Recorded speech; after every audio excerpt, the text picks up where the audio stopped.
Welcome to the morning ritual for guitar growth. Today we're going to be talking about warming up, and you know how it goes. So I hope that you're enjoying your morning. I hope you're off to a good rolling start. I'm going to start here now with my old trusty tuning fork, and here's the A440. Just in case you're tuning up still,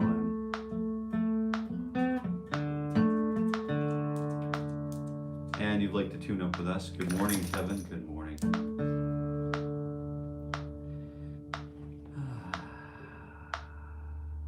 How are you doing today, man? How you doing today, brother? I know there's sometimes you just gotta get up and put those brogans on and get moving, right? That's some of those days, you know.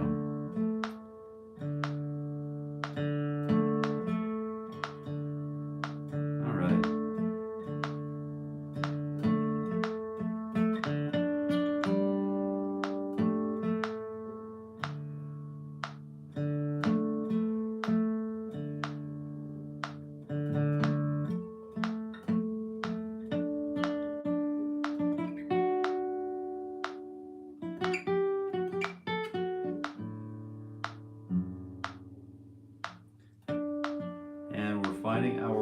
We're just finding our way into tuning the guitar.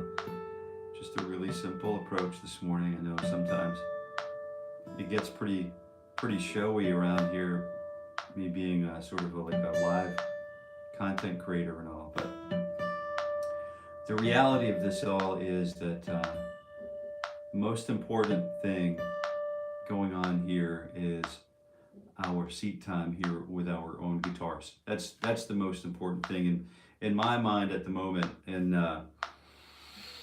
how's my hair doing?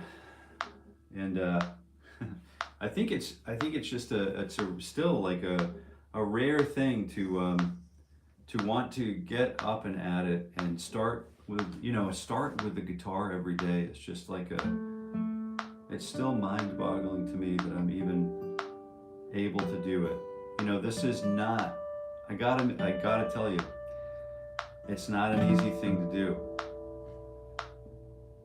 So with this being such a, sort of a luxurious sort of thing to do, this is often when you have to tighten your belt, when you've got to adjust the budget for hard times or drought or whatever. I think like music's a pretty easy thing to sort of like, you still need to go to the store and buy bread, right? Still need to be able to buy bread. I see morning. Good morning, Mark. You still need, good morning, Jill. You still need to go to the store and buy bread.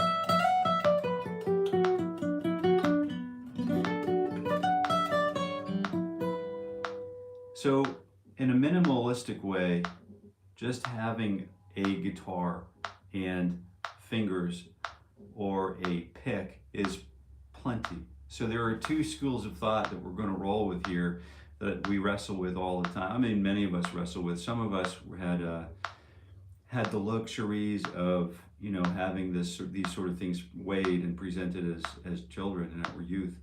But there's the never really enough. There's this life of never really enough, and then there's this life of viewpoint of there's plenty all the time. There's plenty and joy. And so I hope to create that sort of feel of bounty and plenty for guitar practitioners, that plug in here. So hopefully that's the goal. All right. And with that, we find ourselves in tune. And we'll go ahead and get started with the old breath and the old fingers 3 and 4. And you can hear my metronome, which is featured in this video, by the way. You can hear that metronome working away in the background, and it is working. It is clicking away, my friends. Good morning, Mark. Yeah, I appreciate that. Good morning. great to see you. It's wonderful to see you. I made, let's see, this morning, what did I broke my fast before this morning ritual today. And I had a beautiful, beautiful scrambly egg, salt, cracked pepper and salt, sea salt, Celtic salt, and basil, garlic, pesto, and Parmesan Reggiano egg wrap. You know, it was all wrapped up into a wrap and then sauteed on the griddle this morning. So that was a good start. So I've got a little fire going in there.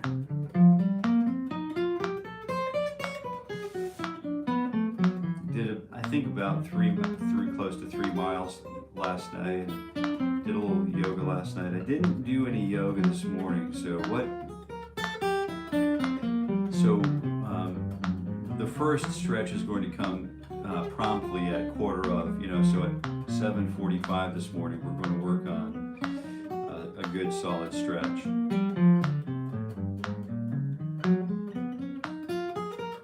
Yeah, and if you're just tuning in, I really appreciate you being here. It's a good place to be. It's a good place to be if you're a guitar player, maybe an aspiring guitar player. Wayne McFarlane's in the house. Great to see you, my friend. Great to see you. We're still moving along here, aren't we? And everyone's probably coming along nicely, so we'll continue with fingers 1 and 2, 10 and 12. And you'll notice the pacing of this video is a little bit faster. Even though the quarter note remains the same, the click remains the same at 60 beats per minute. You'll notice that I don't give us much of a count off, and I think what happens is as we come along, you're able to sort of catch up and anticipate which position we'll be on, let's say right now. And then you can start and pick it up there. So it's okay to start and stop. It's okay to pause and come back. It's okay to just not do it for a day. Even though I'm here 5 days a week at 7:30 a.m. Eastern Time, it is okay to take days off, right? You have to give yourself that sort of, if you do anything always and never, almost, those almost never apply. So fingers 2 and 4 on 9 and 12, here we go. So let's see.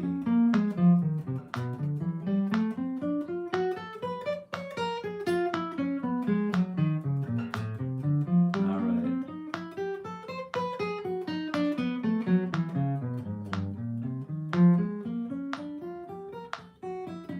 I'm going to take, on the way ascending, I'm going to take quarter notes here. Because my pick noise is not, I need to start becoming more and more aware of my pick noise, right?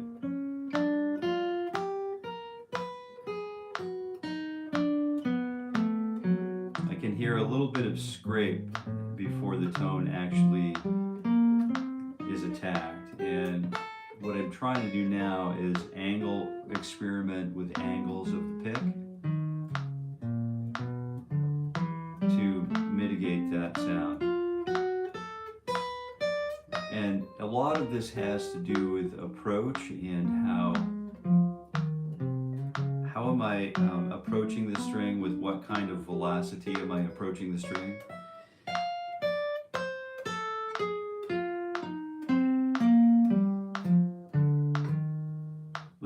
Let's take one more run at quarter notes with fingers 1 and 3.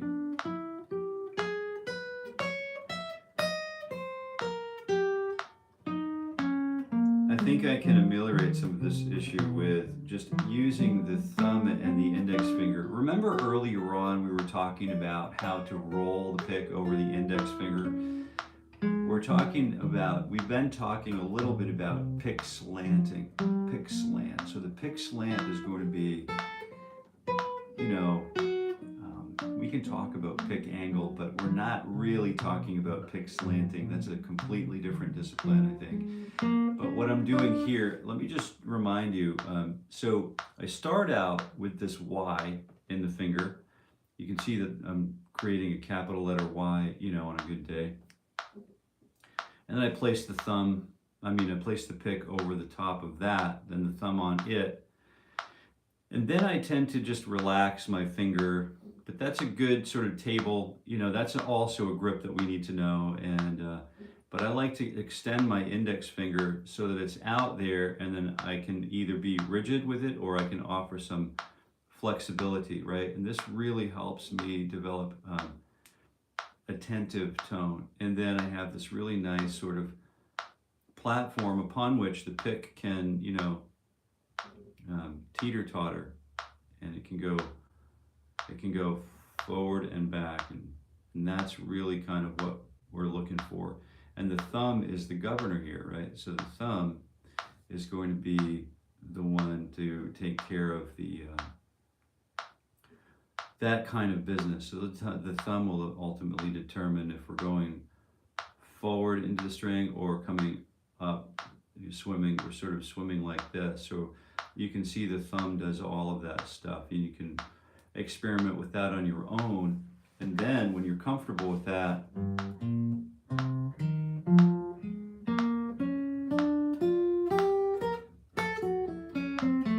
you can start. It's not really a technique designed for speed, but when you're playing a ballad and you really want to focus on tonal and textural control, this is a good way to go, because now you can produce exactly the same tone on the upstroke that we do on the downstroke, and I'm almost not moving my wrist at all. So sometimes what we'll see is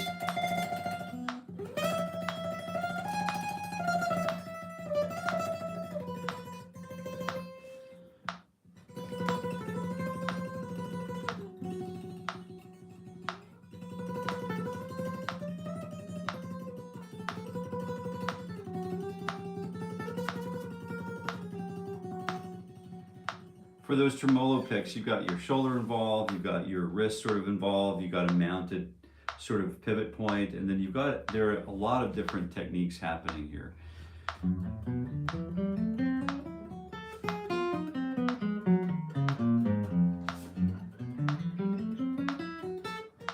Spinning in my issue, I guess I hold it too loose. Yeah.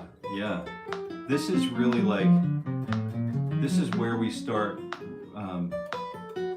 becoming a plectrum player, you know. Just holding a pick is I remember it to be foreign, but now I'm going to lighten up on my approach.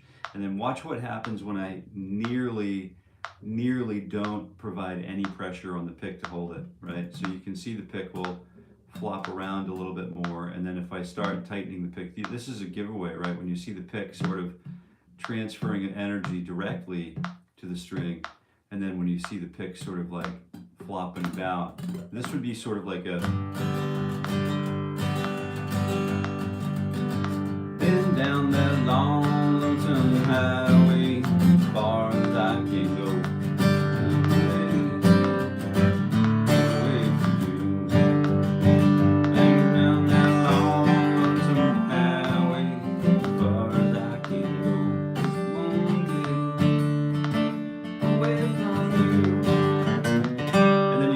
If you need to bounce a few notes or licks in between, or fills in between strumity strums, in between mashing up the potatoes, you can actually tighten up your grip.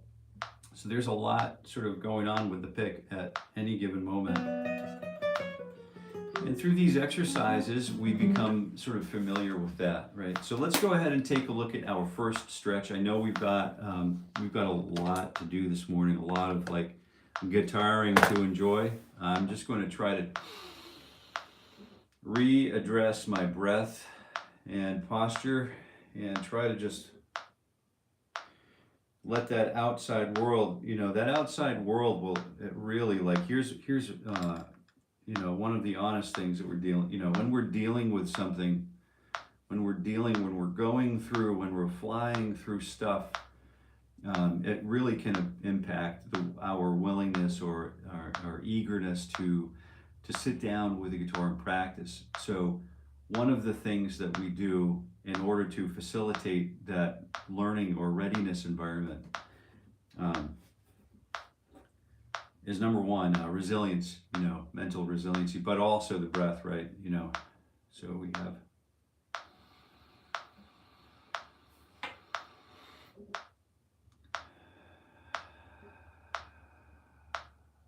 And that usually will, one or two or three or four of those usually will get it done, right? Let's go ahead and start with the continuation of the breath, but let's go ahead and add 1, 2, 3, 4.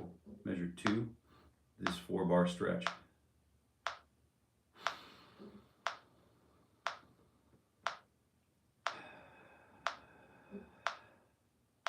And then 1, 2, 3, 2.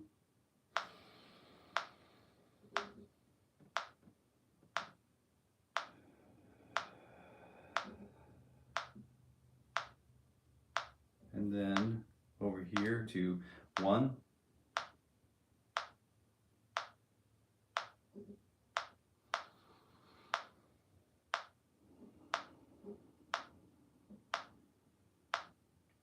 Let's see if we end up in the same spot.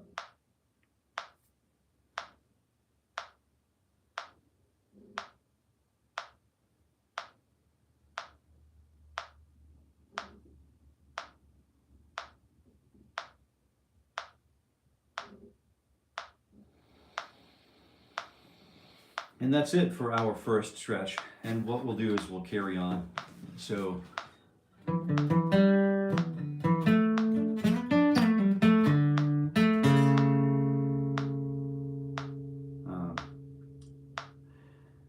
with fingers, where were we? Man, we've got to get going here. Fingers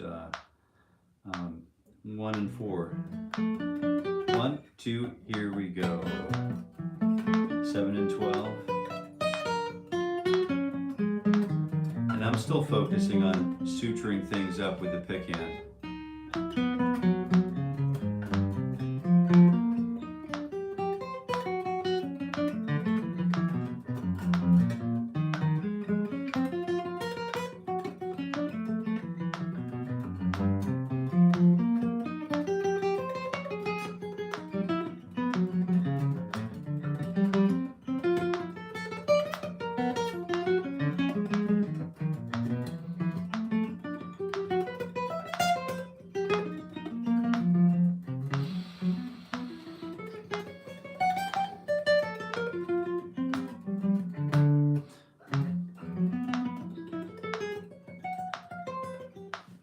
What happens if we start doing that tremolo pattern with that same thing?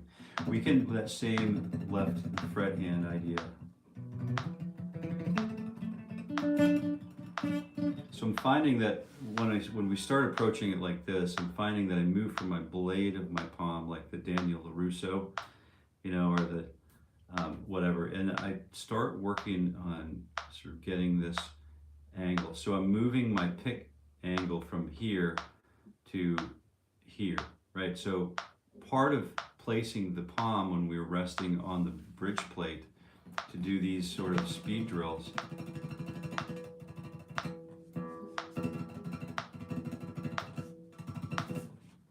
is, well, if I use my blade of my palm, this piece right here, which is typical for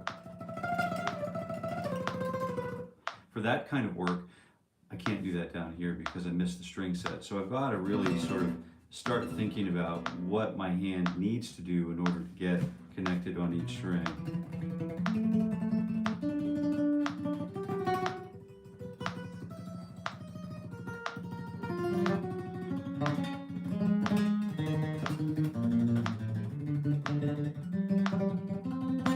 And that's not something I'm going to get to, go all the way through, but you can take a look at that, but focus on your breath. If you decide to work on that, focus on breath. And fingers 2 and 3 and 4. And let's go ahead and get through that door. So 2 and 3 and 4 on 10, 11, and 12, and 1, and 2, and you know what to do.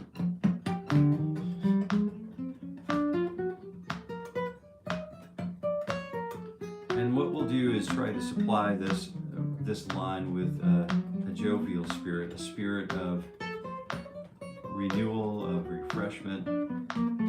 You know, we're thinking Ravel, or we're thinking, you know, the birds and the rite of spring. You know, we're thinking about the morning song coming back to life from an overnight, and just a really nice light timbre or tone. I'm still hearing an awful lot of pick noise, you know what I mean? If I had a microphone right on my pick hand, I would be suffering the consequences in the studio. So now here comes the fix for that.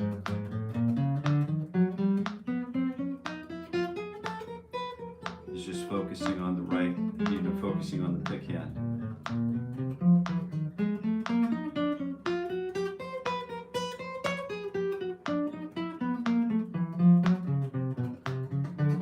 And then I'm very conscious about the pick angle as it addresses the string set. So the pick angle is, you know, pretty much perpendicular to the string set, right? I'm not giving the string, the pick, you know, an opportunity to kind of like slide over the string and create these kind of tones before we pick. So let's go ahead and do the 1, 2, 3 stretch 4 on 9, 10, 11, and 13. If you overstretch to 14 or whatever, that's fine too. That's just okay.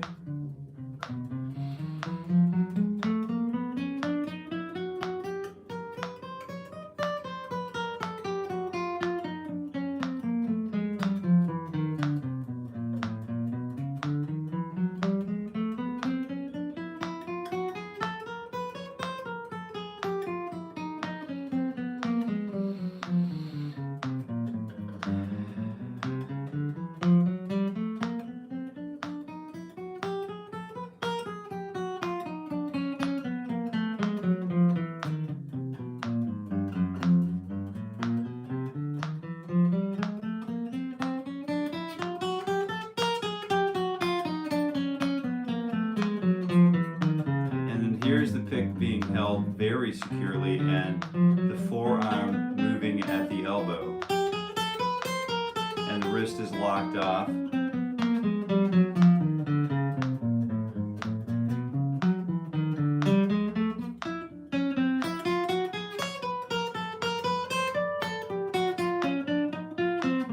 how, I guess I've been told how you hold fingers 2, 3, and 4 on the pick hand have something to do with influencing tone too, you know. I've talked to a lot of people who are into all of that guitar voodoo, you know, and it's a real thing for some of us.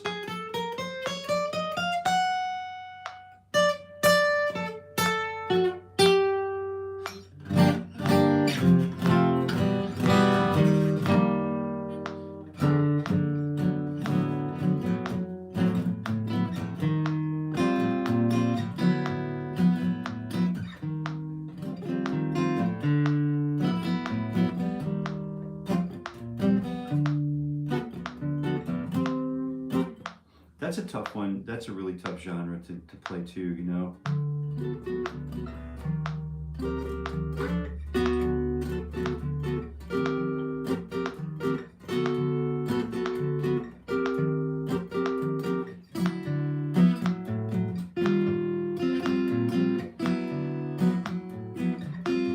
You can hear how different that sounds from when you play the 9 on the top as opposed to the 5 on the top.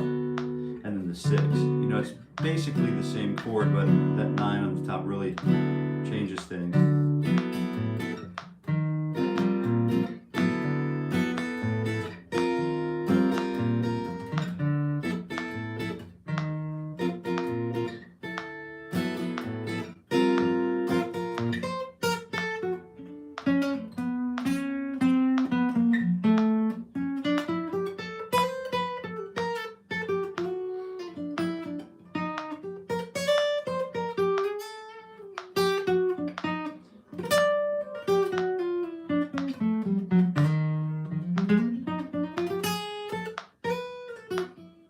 Yeah, there's a lot going on with pick shape and pick holding and pick technique. Let's go ahead and keep working on that kickstand. Let's start right here at 8, 10, 11, and 12. 1 E and a 2. You know what to do. Yeah, we're going right for it this morning. This is about as musical as we're going to get this morning, I think.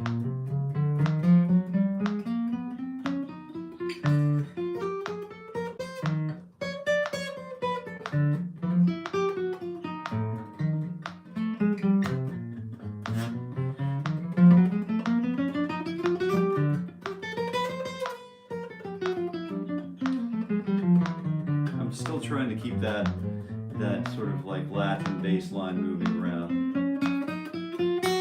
in my mind.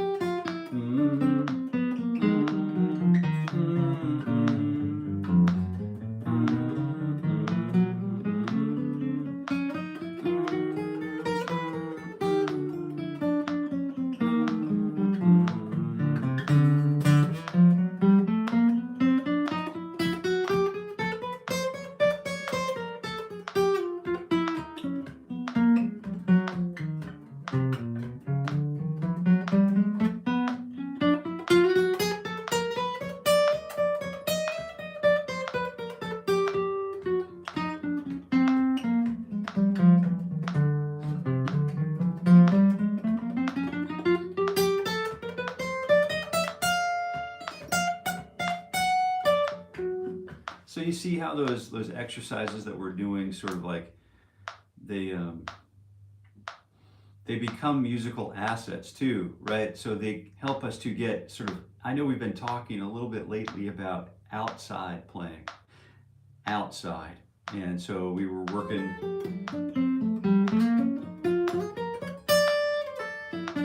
you know, with pentatonicism because it's a really simple basic shape. We like to play the upper and lower neighbors of that. Upper and lower neighbors of the pentatonic, and then sort of slide in and out within half steps, or you know, sort of quarter, half tonal or semitonal out of pitch or whatever, and then and it's the same shape, and it's super easy to approach. But now we can start using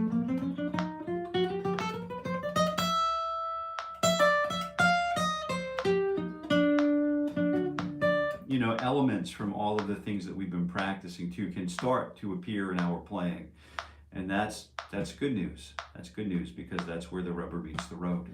So let's go ahead and take a look at the 1, 2, 3, 4s. We haven't done these for a little bit of time, you know, for a spell. But let's go ahead and just get reconnected with these, and just imagine what these might do for us in the next 3 months. You know, as we start to crest 2026. So we've got this 1, 2, 3, 4 diagonal pattern. If you are just tuning in, I'm Jason. This is the Morning Ritual for Guitar Growth. I'm here every morning at 7:30 a.m. Eastern Time, and you just caught me about halfway through my actual warm-up. And I've been doing this on the internet and people, well, on YouTube specifically, and I've had a lot of great people from all over the planet, guitar luthiers, pipeline workers, and guitar enthusiasts, professional music writers, professional performers, names that you know, and household names that we know and love. They all pop by here, and then so many of us just aspire to be better guitar practitioners than we were the day before. And this is the way I'm expressing how to get there with the internet friends that I have. And so that's what's going on. If you're just tuning in, grab your guitar, and we'd love to have you. And if you have something to say you'd like to share about warming up with the guitar or say hello, you're always welcome to use the live chat. We keep this open. The live chat is open for that kind of thing. This is a great exercise, isn't it, for like getting that pick rolling over the finger, over the index finger. So I still contend that it was not me that came up with the kickstand. It was Jason and you all. That's funny. But you're the first one to remember. Remember that we were in a car one morning together, and we were traveling, and I didn't want to break the pattern, right? I really didn't want to break the pattern, and so far, so good. For the most part, I haven't. I've pretty much been there, but we lost connection. I could see what people were chatting, but you couldn't see me. And Jill said, I think it's about time for the kickstand piece of the morning ritual. And I thought, man, this might actually be working, you know, this might actually be doing some good in the world. I have some friends who's, you know, he's a one guy, he's a multi-gazillionaire, he's a man of faith, he's a beautiful, beautiful person. And so I said, Gary, so what do you do? Like, how do you make these beautiful businesses? And he said, well, basically, he says, I think it all the way through, and if at any point it ends up being not good for the community, I don't do it. I only do something if I foresee that it will be good for the community. And I thought, what a brilliant, simple, easy thing to do. So that 1, 2, 3, 4 warm-up feels great at the moment. That feels wonderful. So that means it's time for another stretch. We're going to keep these stretches going at regular intervals, mostly 15-minute intervals. Well, so we should have 3 of them. Excuse me, that's what I get for eating breakfast before. I really apologize for that. Robbie Smith is in the house. Good morning. And my guitar's name is officially Kickstand. Yeah, no way. That's funny. That's funny. It seems a little heavy for the sensitive kind of guitar that it is. I have to wrap my head around that one a little bit. That is funny, Jill. Thanks for sharing that. You got to take that show on the road, my friend. You're close, probably. You know, you've got probably, what, 30, 40 tunes that you've got on your A-list? I don't know. I'd love to see some of you all performing and doing some work. And I've always had people who are new to the guitar, new guitar friends come in and like I'm going to use the name Ricky. So he would come in and he had these, he thinks, you know, he had these fat fingers and he thought he'd never play the guitar. He'd certainly never play the F chord. And he'd certainly never even consider playing an open mic. And then, you know, 3 years down the road, what's he doing? He's playing open mics and just hanging out with the gang and living his dream, you know. That's just such a beautiful thing, you know. You know, maybe someone's dream is to climb Everest, or maybe someone's dream is to be able to roll their own wheelchair.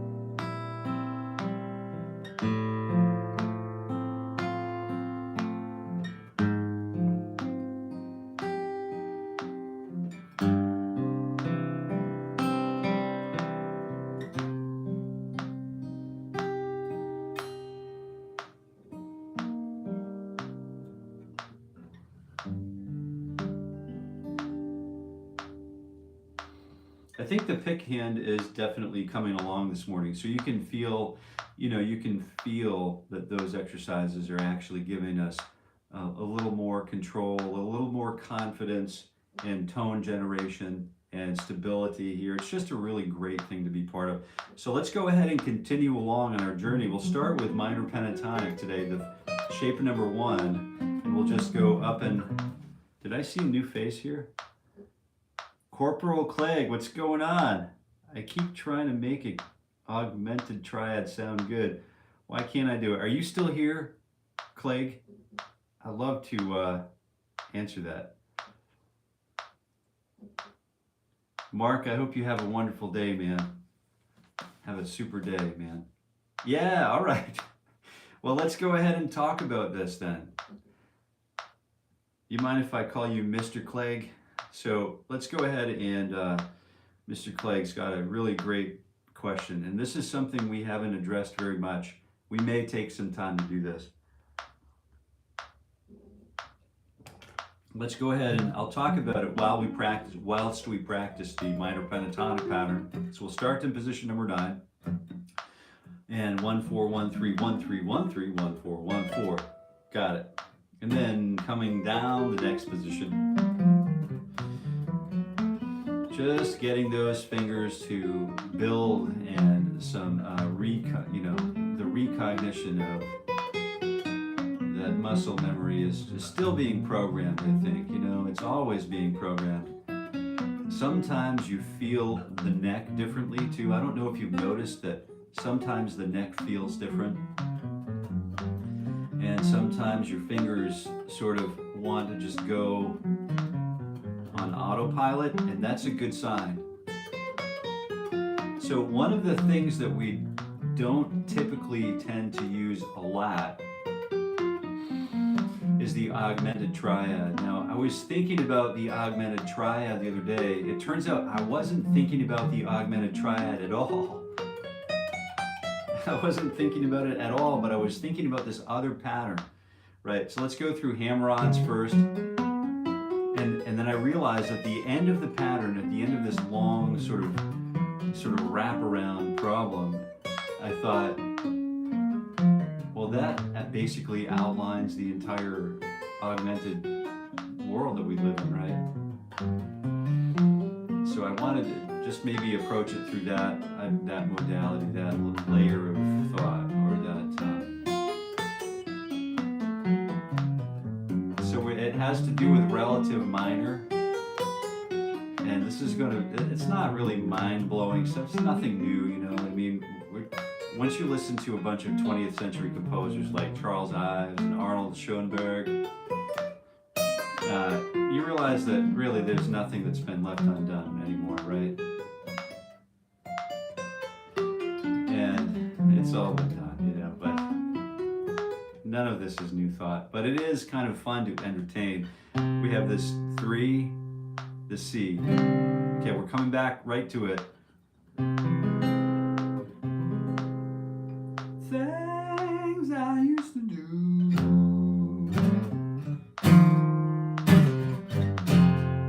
Love that I don't do no more. Oh, that was a 4 chord, I think. Right? But anyway, you get the idea. So you can start, with that as a 5 chord in the blues turnaround, and that's just 3, 2, 1, and 1. So instead of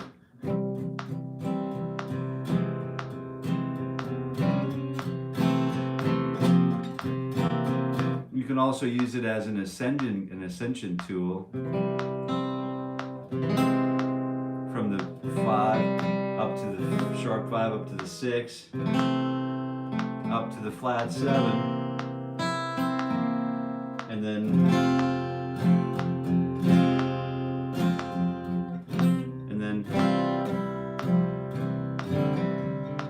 so there's a lot going on there. But if we just isolate, if we take a moment and just isolate the augmented 5th and the C augmented or whatever, for example, we can really have some fun with it. So let's come right back to that. And I think it's a good idea to start working on how we can connect 2 of these patterns together. So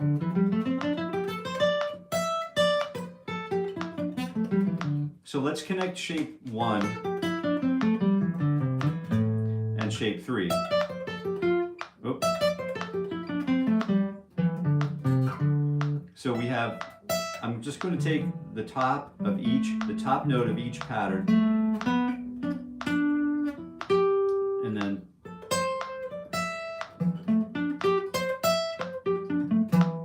then the bottom, the first pattern, the entirety of the first shape. So shape number 1, and then I'm going to incorporate that with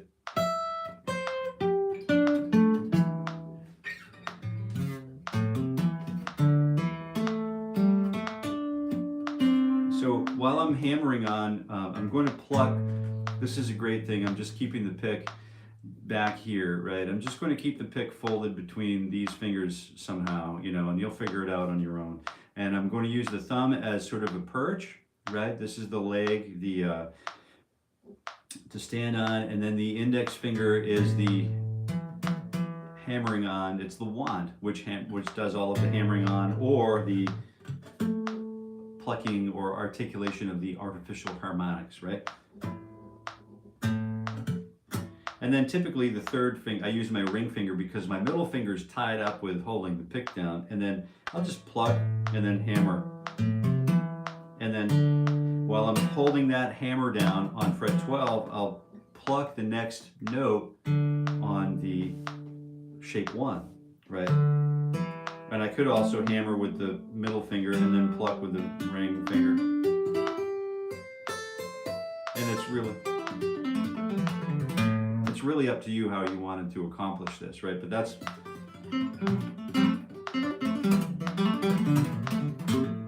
really fun stuff to do. But in order to do this on, you know, if you were going to play this in the ballad, you really want to be plucking each note. So in order to get familiar with this pattern,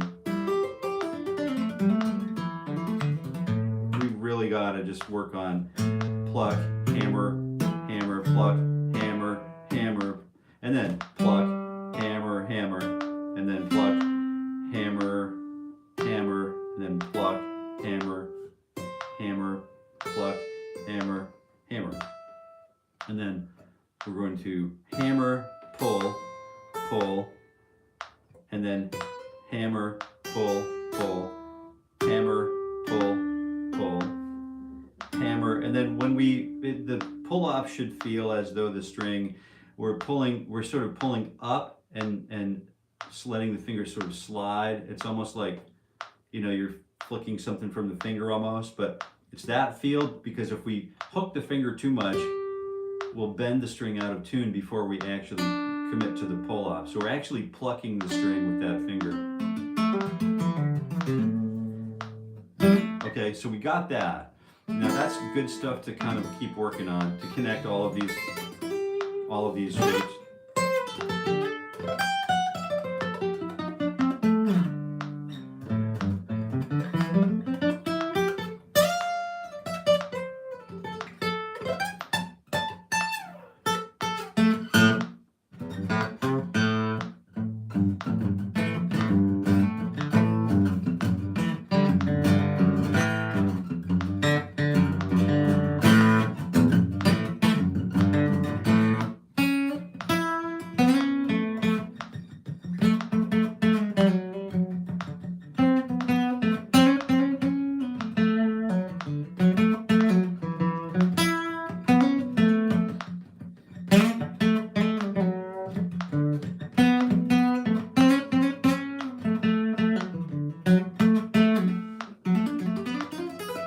And then you can just break that out anywhere you want, right? So that's just so sort of asinine, but it is sort of fun. We'll talk about applications for that later. And if you don't mind, we'll just start barging through the door. Hey, Deezer, what's going on? Dizer Gamer, Mr. Gamer's here. Nice. Thank you for being here, and thank you for the sharing in the live chat. If you're new here, I'm Jason, and I'm here every weekday morning doing my morning ritual for guitar growth at 7:30 a.m. Eastern Time. I do this every weekday morning. Good Lord willing, I'll be here for the entire year of 2025. Great place if you want to start really working on changing it up a little bit, you know. Great place to become the guitar practitioner of your dreams. Yeah. Because I'm working on exactly the same thing. So let's go ahead and start really diving into what is the Augmented. firstly, the augmented is the root, the 3, and then the sharp 5. And then basically, it's not represented at all in the naturally, it doesn't naturally occur, right, let's see, how do we say this? So it doesn't naturally occur. It's not diatonic to the key of C major. I guess that's a pretty simple way to say it. So if we were going to play C major scale, we have 1, 2, 3, 4. So 1, 2, 3, 4, 5, 6, 7, 8. Or 1, 7, 6, 5, 4, 3, 2, 1, 7, 6, 5, 4, 3, 2, 1, all that stuff. So we've got all the notes. We don't have a sharp 5 anywhere there, right? 1, 2, 3, 4, sharp 5, 6. So the easiest way to justify this is through the whole tone scale. And so the whole tone scale will be our friend for the next couple minutes, okay? Whole tone scale, let's learn it as if, let's not go ahead and snap all of the strings off of the guitar just yet. We're going to say we're back to this being a one-stringed instrument again. So let's say the only string that we have is the A string, and the C note is what we're looking for. And the C note is what we're looking for because we're going to play a C augmented triad, and we need a root note. And that root note, being the root note of the C augmented triad, is going to also be the root note of the C augmented scale, or the C whole tone scale.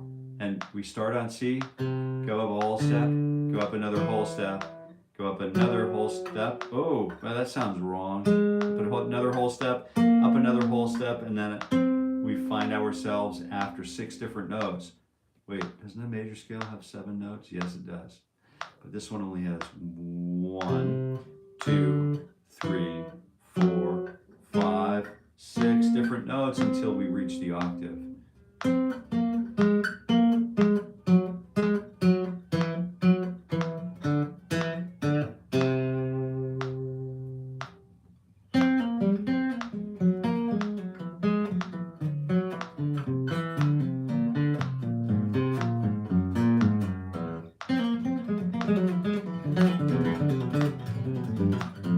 So it's there, the whole tone sequencing is all there. We understand each note is one whole step away from the other one. It's a symmetrical scale. There is no other way to explain it. Simple, easy. And then most of the time, to make that augmented triad sound good, it's all about understanding its usages and applications. And I don't understand much of it very well at all. But what I do understand is that if I go down, here's what I was talking about earlier. I wanted to share this with you because it's crazy. So if I move from the C chord to the relative minor,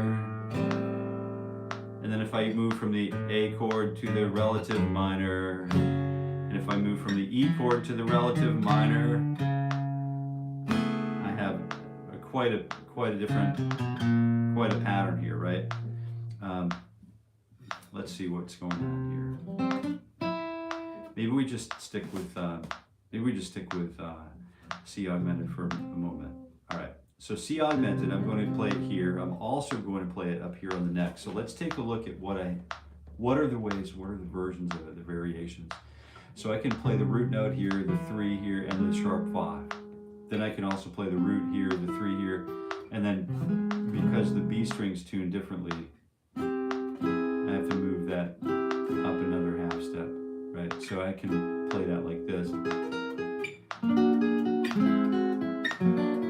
And since this chord is a product of a whole tone symmetrical scale, anytime once I play this chord, I know any note that I play a whole step away from another note in the while I'm playing the triad.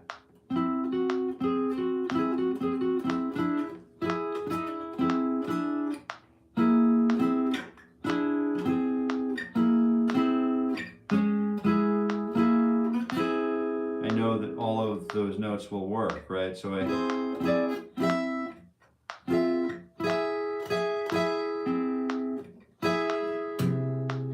so this creates some really awesome pattern opportunities for us.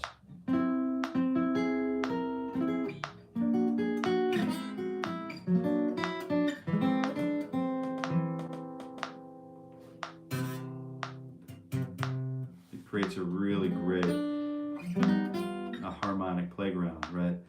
Especially if we're songwriting. What does this feel like to you? You know, this is new harmonic territory.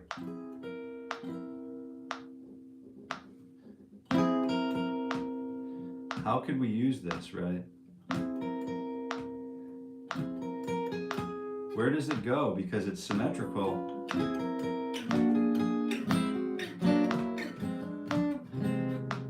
What do we do after that? We're just stuck in sort of stasis, right? So where are we supposed to go with it? So it's just a door to many paths, but it's not a path to take itself. Well, that's a great question. So that creates a challenge, right? How would you work an entire segment or a section of a tune or a linking section? Is it a section? Is it an A section that we use augmented triads in? And do we sing over it? Or do we let it, like a low drone synth, just kind of boom, boom, boom, boom, boom, boom, boom, boom, boom, boom.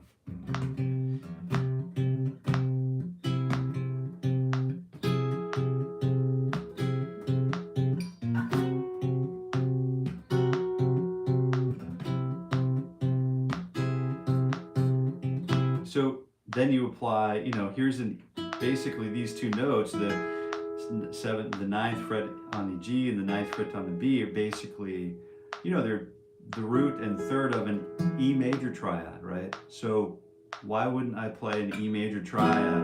And then I know I have all of those whole step relationships.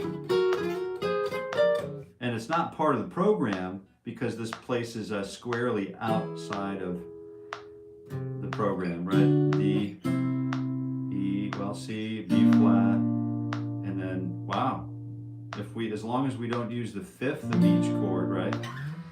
But we could use the fifth of each chord, and then we just call this C with a major 7 in it, right? C augmented with a major 7. And now we're in a modality of melodic minor. So we need to learn a little bit about melodic minor. Actually, we need to learn quite a bit about melodic minor because that's part of the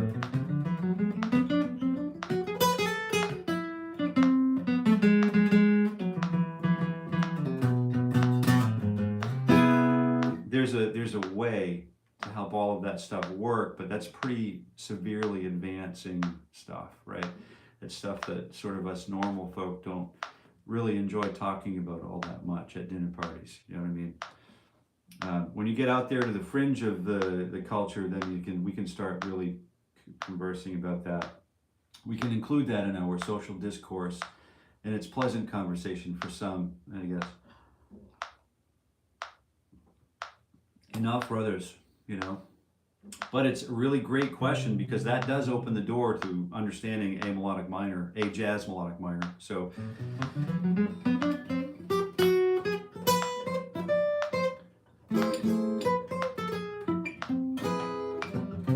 and all of those beautiful voicings that opens the door to a lot of new stuff new harmonies that we haven't really experienced yet. So your question is a really, really, really large question, and that's the kind of stuff that we really want to hear here, and that sort of helps us to define where we're going on the channel. I think large in part, there's a cultural piece of what we're doing, I believe, that we're providing things that we, you know, can find new ground or forge new ground together, and then you take it, run with it, and then, I've only had a handful of students in my entire career. I'm going to admit this, I'm not going to name any names, but I've only ever had maybe less than 5 out of the thousands of students that I've had, you know. It's not depressing because we all do this for different reasons, but there's just this one guy, this one little kid, really well globalized by his folks, right? He'd come in on Monday for an hour, go home, come back on Wednesday for another hour lesson. So he was like spending, I don't know, he was spending a lot of money. His parent, you know, it wasn't an issue, the finances, where there were plenty, there was plenty everywhere. Monday, he'd learn everything, and he'd have it processed, and he'd own it by Wednesday. And I thought, what is this kid doing? So Wednesday, I'd have to give him new stuff, and then we'd have to we did that for a few years, and then he went off to, you know, music school or whatever, and art school, and it just was touring the world, you know, and whatever. You know, I'm not going to name the band, but it's a band that maybe you've seen on the Warped Tour or something. And the guitar player, just a brilliant kid, brilliant man now. And but we used to chase those things down, and it's really fun when you get into those situations where you're chasing those things down together. So I'm happy to do that. But we're looking for augmented triad. You know, there's such a thing where you could just pedal the C chord and then build systems over the harmonic. You know, sort of components of the whole tone symmetrical scale. So I can play E chord over the C bass note. I can play a D chord over the C bass note. I could play a C over the C. I can play a B flat over the C. I can play an A flat, and I can play a G flat.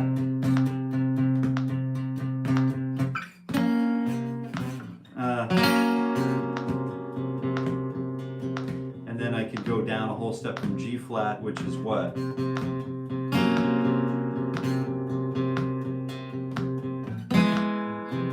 Back to the place from whence we came, right?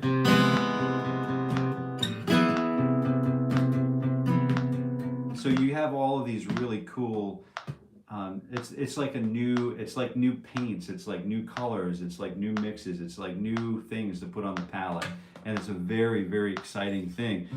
But if we're looking at it just like 1, 3, and then sharp 5, it can be like it can start out by seeming like it's a sort of a cellular structure that is only sort of recognized on this one little island and off the coast of Alaska. You know, oh, we just found this new island and there's just one new chord on it, and what are we going to do with it? You know, can it be used in medicine to save lives? So I think it's really cool to be thinking about these things and patternizing them. So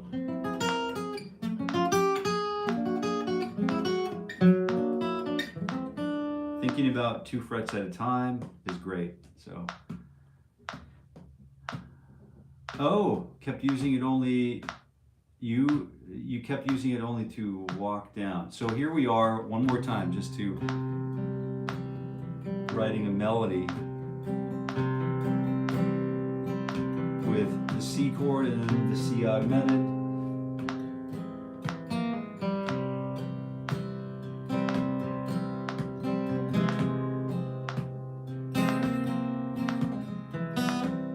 Think like Radiohead or something, you know.